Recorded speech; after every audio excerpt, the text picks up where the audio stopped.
सेठ के पास बहुत पैसा है। बस मैं नहीं हूं।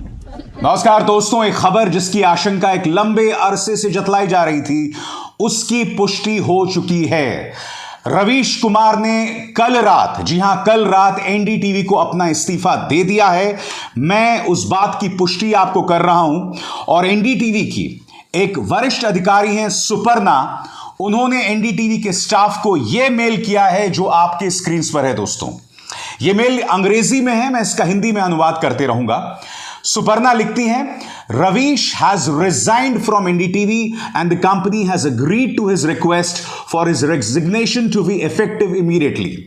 सुपर्णा लिखती हैं कि रवीश ने अपने पद से इस्तीफा दे दिया है और कंपनी ने उनकी रिक्वेस्ट, उनकी अपील को मान लिया है। आगे, few journalists have impacted people as much as Ravish.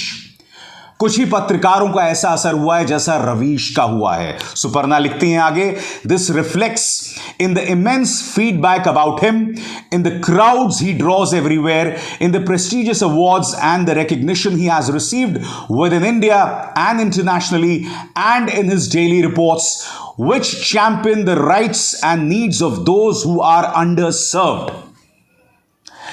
Suparna के इस ईमेल में लिखा गया है कि रवीश को जिस तरह से लोगों की प्रतिक्रिया मिलती है, जिस तरह से भीड़ उन्हें अक्सर घेर लेती है, जिस तरह के उन्हें पुरस्कार मिले, क्योंकि ये ना भूलें रवीश कुमार को 3 बार, जी हां 3 बार मिला है रामनाथ गोयनका अवार्ड, मैग्सेसे पुरस्कार मिला है दोस्तों। और यह सम्मान भारत के इतिहास में कुछ ही पत्रकारों को मिला है। अरुण शौरी को मिला था, पी साईनाथ को मिला था और फिर रवीश कुमार को हाल ही में 2 साल पहले मिला था। तो इसी बात का जिक्र जो है सुपर्णा अपने ईमेल में कर रहे हैं, वो ईमेल जो मैं आपको दिखा रहा हूं एक्सक्लूसिवली मेरे चैनल पर। आगे, Ravish has been an integral part of NDTV for decades. His contribution has been immense and we know he will be hugely successful as he embarks on a new beginning. अंत में सुपर्णा ये लिखती हैं कि NDTV का अभिन्न अंग रवीश रहे हैं और रवीश जो भी नई पारी शुरू करें वो उसमें सफल होंगे। दोस्तों, अगर आप टीवी की निगाह से देखें, टीवी न्यूज की निगाह से देखें, तो आज की यह खबर खासे मायने रखती है।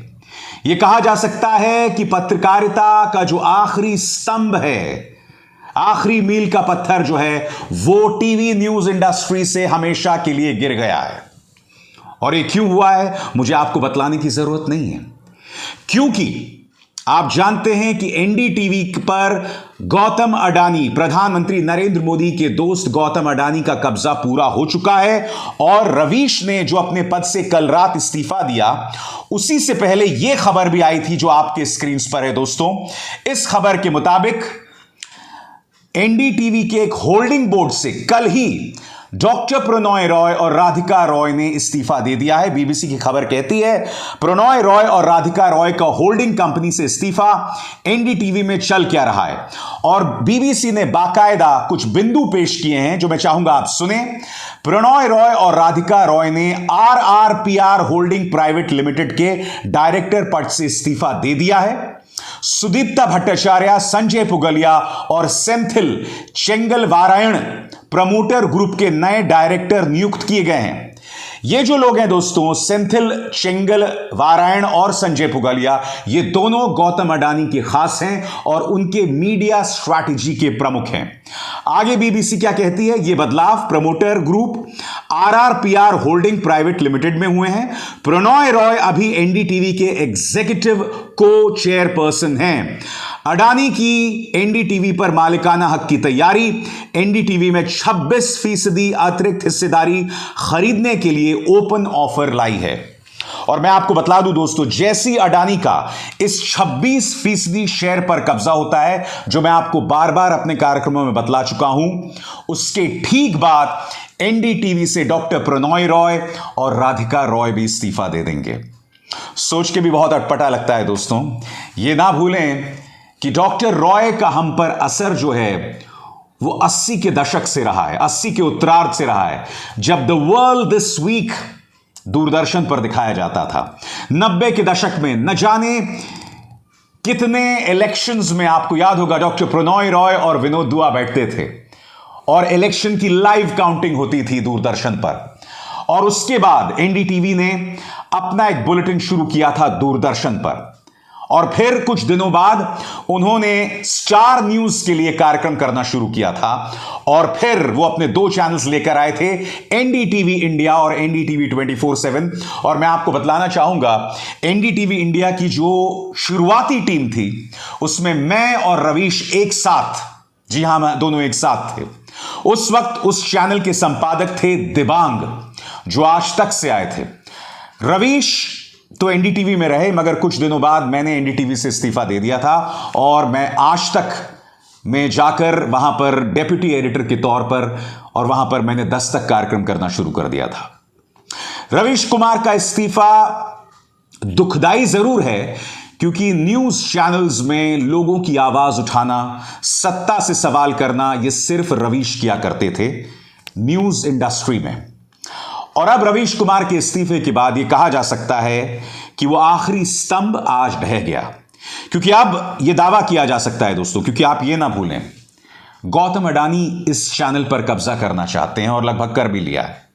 गौतम अडानी प्रधानमंत्री नरेंद्र मोदी के खास दोस्त हैं।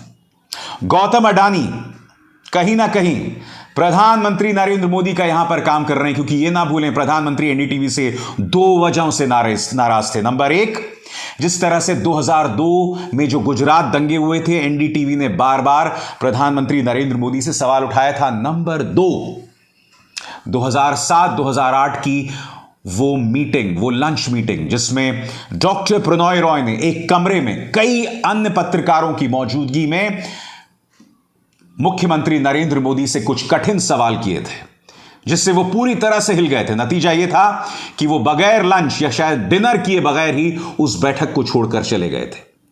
वो दिन था और आज का दिन नरेंद्र मोदी कभी भी एनडीटीवी को माफ नहीं कर पाए।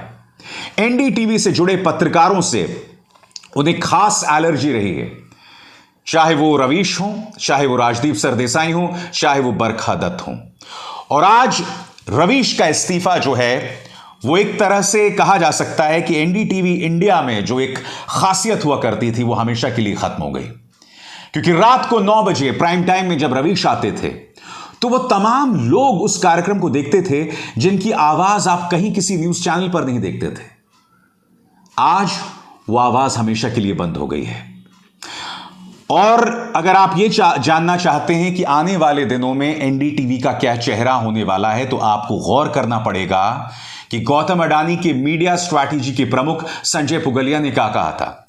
संजय पुगलिया ने साफ तौर पर कहा था कि मैं एक ऐसा चैनल बनाना चाहता हूं जो रेटिंग्स में नंबर 1 होगा। और आप जानते हैं, आज की तारीख में अगर आपको रेटिंग्स में नंबर 1 बनाना है अपने चैनल को, तो आपको वही जहर दिखाना पड़ेगा जो आप रिपब्लिक न्यूज में देखते हैं, जी न्यूज में देखते हैं, एबीपी न्यूज में देखते हैं और उन तमाम कचरा न्यूज चैनल्स में देखते हैं। मगर गौतम अडानी को मेरी एक नसीहत, यह ना भूलें कि कचरा और जहर दिखाने वाले ढेरों चैनल्स हैं। एनडीटीवी की एक ताकत रही है, एक खासियत रही है। अगर आप उसी को खत्म कर देंगे तो लोग फिर एनडीटीवी को क्यों देखेंगे?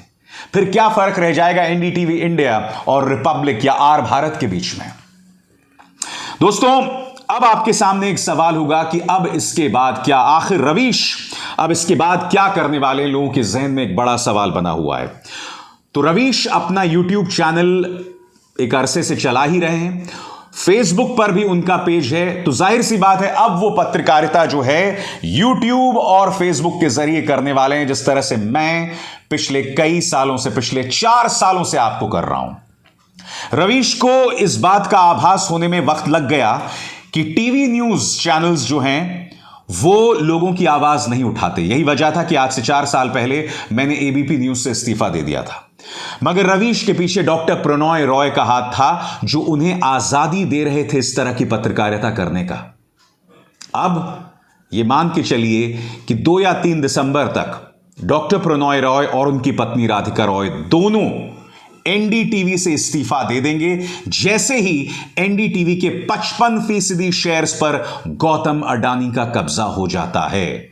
बड़ा प्रश्न यही किया जा रहा है कि क्या एनडीटीवी के एडिटोरियल पर, संपादकीय पर डॉक्टर प्रणॉय रॉय का कब्जा रहेगा?